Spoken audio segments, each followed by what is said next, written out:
সকাল 10টা বাজে গেছে, তুমি উঠছো না কেন? তোমার ঘুমেরও কোনো সিস্টেম নাই, উঠারও কোনো সিস্টেম নেই।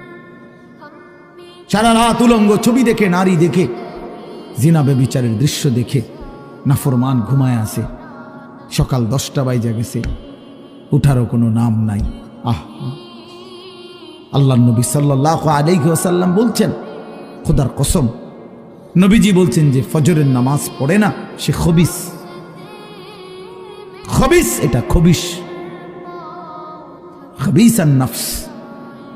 ওই ব্যক্তি খবিস, কাসলান, অলস। নবীজি বলছেন, যাকা রাজুলুন বালা শাইতানু ফি উযুনাইহি, যে ফজরের নামাজ পড়ে না শয়তান তার 2 কানে পেশাব করে দেয়। শয়তান পেশাব করে দেয়। নবী সাল্লাল্লাহু আলাইহি ওয়াসাল্লাম বলেন, ফজরের নামাজ না পড়ে যেই নাফরমান ঘুম থেকে জাগে, ঘরের বাইরে বের হয়, সে শয়তানের ইবলিসের পতাকা নিয়ে বের হয়।